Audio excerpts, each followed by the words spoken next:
Why was Ten Hag's press so effective, how Manchester United exploited Liverpool defensively, and why Ten Hag's personnel change at half-time was so effective. But before I support the channel. So Ten Hag's defensive system worked perfectly, particularly in the first half. When coming up against Liverpool, you need to find a way to shut down the fullbacks, Trent Alexander-Arnold and Andy Robertson, who are Klopp's two best progressors of the ball from deep positions. But you also need to try to negate your central midfield getting overrun, with Firmino playing as a false 9 rather than holding an advanced position. And throughout the majority of the game, I felt Ten Hag's tactical plan suppressed Liverpool's ability to get the most out of either of these two areas. From the start of the game, we saw Manchester United pressing Liverpool in a 4-2-3-1 shape, as Klopp's side used a 2-3-3-2 shape in possession, with Rashford leading the press in Liverpool's defensive third, as Sancho and Elanga maintained high positions, ready to pressurise Trent and Robertson if they received the ball, and Bruno Fernandes sat on Henderson, who played in that deep single pivot role. Ten Hag did this in order to enable his side to man-to-man press Liverpool's 2-3 shape in their build-up phase, and in the centre of the pitch, Liverpool did have a 3v2, as Firmino played an extremely withdrawn false 9 role,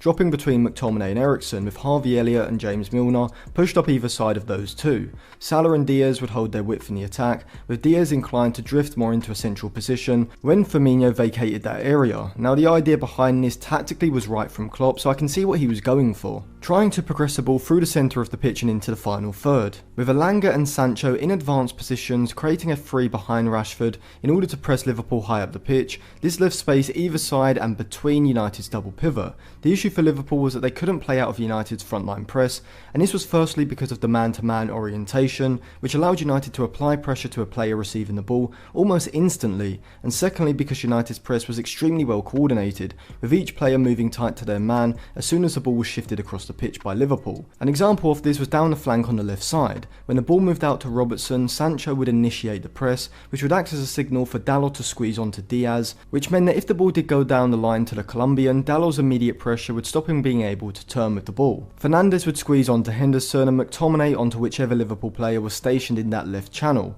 meaning that all of Diaz's passing options would be marked, and this is where Liverpool's attack would often break down. United were fantastic in the first half at holding a high defensive position, but still allowing Gomez and Van Dijk time on the ball, which allowed them to compress the space in the centre of the pitch. Ten Hag also instructed Rashford and Fernandes to use a pass back to the centre-backs or goalkeeper as a trigger to initiate the aggressive press, and this would act as a signal for the rest of the players to push up onto their man to create a vertically compact press. Because Firmino was dropping into the midfield, Liverpool had a 3v2 with Elliott, Milner and Firmino against McTominay and Eriksen, and so Lisandro Martinez was given the freedom to play as a stopper centre-back, pushing out of the back line when necessary to pick up one of those three. Ten Hag's side did a very good job of stopping Liverpool being able to progress the ball out of their half, but when Klopp's side were able to do this, United would drop off into a 4-4-1-1 shape, with Sancho and Elanga dropping back to close the space either side of Eriksen and McTominay, with Sancho and Elanga also being prepared to track the runs of Trent and Robertson down the flanks as well. In possession, we saw United use a 2-4-3-1 shape, with Elanga and Sancho being instructed to hold their width high up the pitch,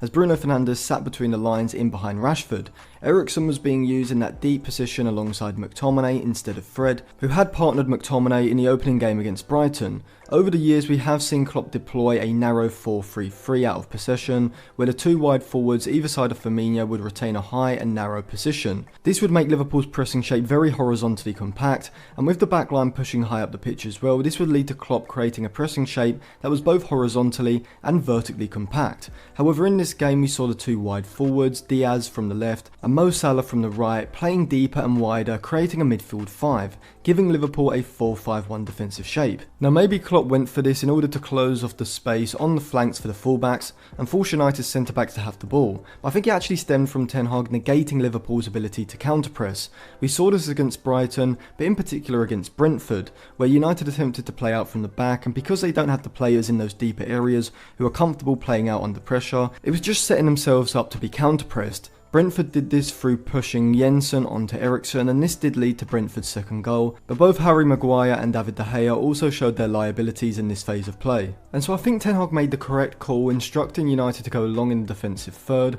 rather than trying to build out methodically and potentially playing themselves into one of Liverpool's pressing traps. Liverpool did have one successful counter-press in the first half, when Bruno Fernandes was caught on the ball in his own defensive third, but that came 28 minutes into the game, and apart from this time, United didn't give Liverpool those sorts of opportunities. And this is where top managers are able to separate themselves from the rest and where pragmatism can be essential. If Ten Hag had stuck rigidly to his philosophy and persisted with playing out from the back, then United probably cause themselves more problems than they do benefits. Going long nullified one of Liverpool's most effective offensive weapons, which is their counter-press. United on the other hand were able to use their counter-press to full effect. An example is here. Luis Diaz receives a ball on the left flank, but you can see that United's press is so well coordinated that Sancho, McTominay and Dalot have blocked off all the passing lanes, forcing Diaz to go back to Robertson. From here, Robertson's only option is to go down the line. His pass is intercepted by McTominay, and now we can see where the opportunity to counter-press comes into play. A counter-press, also referred to as a gegenpress,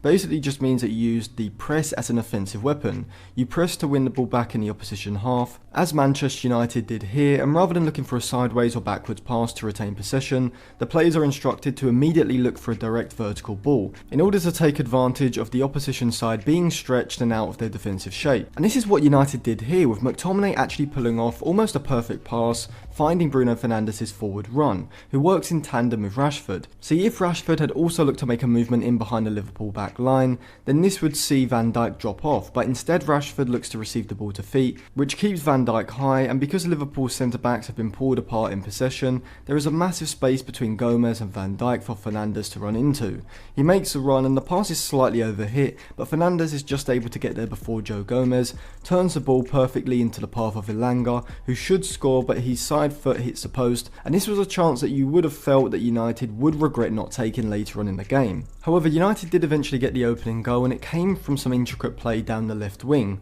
See, Ten Hag went with two natural wingers in this game, Sancho from the right and Elanga from the left, with the view of having them hold their width, receive the ball, and then subsequently being able to isolate the Liverpool fullback in a 1v1, and particularly Trent on the right side, who is the weaker of the two Liverpool fullbacks from a positional and one-on-one defending point of view. However, I did think that Elanga was pretty poor in the first half, which explains why Ten Hag subbed him for Martial at half time. He had a couple of opportunities to drive past Trent in 1v1s, but failed earlier on in the game. However, when he received the ball on the left flank from Lisandro Martinez, he was able to play a quick 1-2 with Christian Eriksen, run off the back of Alexander-Arnold, and he played the cut back towards the penalty area at the perfect moment. From here, Sancho has ice-cold composure under pressure to sit Milner and Alisson on the floor before calmly slotting the ball into the net. And it was United's directness in the attack that really enabled them to exploit Liverpool, and in particular Liverpool's high back line. There was a number of times in the first half when Rashford was able to make runs in behind the centre-backs, and United were looking for those killer through balls, but he always seemed to get shifted slightly too wide to create a goal-scoring opportunity. However, when Ten Hag moved Rashford over to the left side, rather than making runs starting from a central position,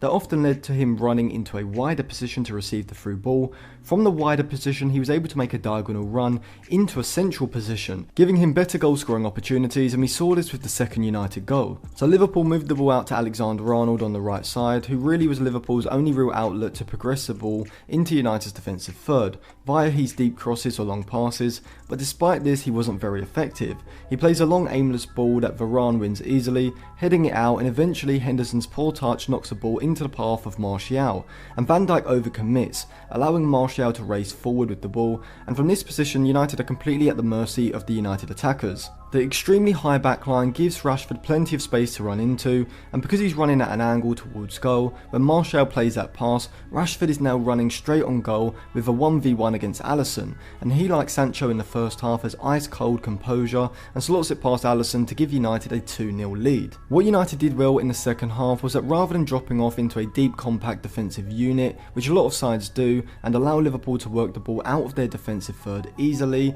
United instead maintained a high defensive shape in the 4-2-3-1, and this stopped Liverpool simply being able to carry the ball forward and pin United back in their own half. Obviously Liverpool found it a lot easier to control possession in the middle third in the second half, with United's pressing intensity just naturally declining, but Ten Hag's side would drop off into a compact 4-4-2 shape, protecting the central areas. As good as Ten Hag's system was both in and out of possession, a lot of credit has to be given to individual players. Both Dalot and Malacia were excellent defensively, with both being assertive and aggressive when moving out to close down Salah and Diaz, and stopping them being able to turn and drive at them, avoiding a lot of potentially vulnerable positions. Varane and Lisandro Martinez showed their composure, dominance and technical defending ability that United have lacked with Maguire and Lindelof in that backline over the past year or so. Martinez, who I have got a video coming out very soon, so make sure you subscribe subscribe to the channel and click the bell to get notified when that comes out, showcase that despite being shorter than a conventional centre-back, he has the reading of the game, positioning and tackling ability to be a top level centre-back, and partnered alongside the more aerially and physically dominant Rafael Varane, and Manchester United had a centre-back partnership that were really able to dominate Liverpool's front line. Christian Eriksen's technical ability made a huge difference in those deeper areas of the pitch, and his interplay with Bruno Fernandes acts as a link between the deeper midfield and forward line. Rashford had a fantastic game, restoring the composure and confidence that he seemed to have lost, and Martial played the role of a deeper lying forward, holding up and linking the attack extremely well in the second half. Now, despite United's almost perfect performance, I felt Liverpool severely underperformed. Their midfield of Henderson, Milner and Elliott had little to no creativity, and they were far too reliant on Trent to progress the ball forward and Salah to produce a moment of magic in the final third. I think Liverpool should have been able to exploit United's midfield double pivot a lot more than they were able to, as they had a 3v2 advantage when Firmino dropped off, and had they been able to play those vertically direct passes into one of those three's feet, but had other players like Thiago or Keita in there, then I think their interplay would have been a lot more slick, and we would have seen Liverpool being able to play through and around McTominay and Eriksen a lot more effectively, and this subsequently would have allowed them better opportunities in the final third. Obviously those two were unavailable, but having to rely on a declining Jordan Henderson, an aging James Milner and a young Harvey Elliott shows that Liverpool should have significantly improved their squad depth this summer in that part of the pitch. Now, before I come on to what this means for the rest of Manchester United's season, just a quick announcement that anyone who wants to create a TikTok page, YouTube Shorts channel, Twitter or Instagram page can take clips from my videos, edit over them if you want, and then upload them to your own page. You can keep any revenue or followers you get from that. Just link my channel or the original video in the comments or the description. So I guess the question that most Manchester United fans will be asking is what can be taken from this game for the rest of the season? And to be honest, I would advise caution. We saw under Ole United's ability to beat top 6 teams using this vertically direct counter-attacking style, but then struggle throughout the rest of the season when this style of play wasn't as viable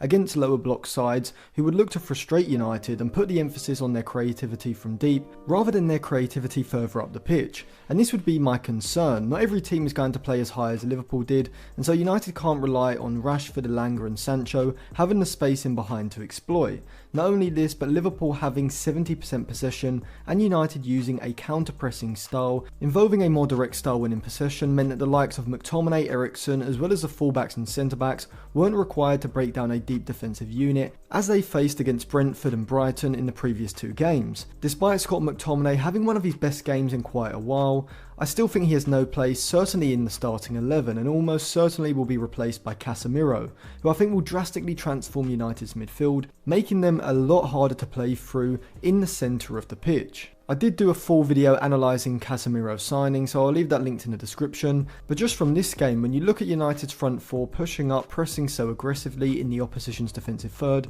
you can see how having an elite level ball winning midfielder in that midfield double pivot will make United's press even more effective. I think that everyone would agree that Lisandro Martinez and Rafael Varane have to keep their starting spots, as the improvement from Maguire was night and day. Malacia and Dalot also showed hugely promising signs from a defensive point of view, but I do still think there's a question mark over Dalot in possession for me, as whilst he can drive down the right with the ball when the space is there and does have a good long range pass on him, I'm not sure whether at the moment he's at the level needed to play in congested areas under pressure, which I think is something that Ten Hag may look to use, utilising inverted fullbacks, with him seemingly favouring the use of 2 natural wingers as the width providers in the system. But nonetheless, there are still a lot of positives to take from the game. David De Gea showcased his reaction saves and ultimately why he's still so highly regarded. However, Ten Hag did cater towards his strengths, or should I say cater against his weaknesses, as he did instruct De Gea to go long rather than looking to build up from the back, so I still think that United are going to face major issues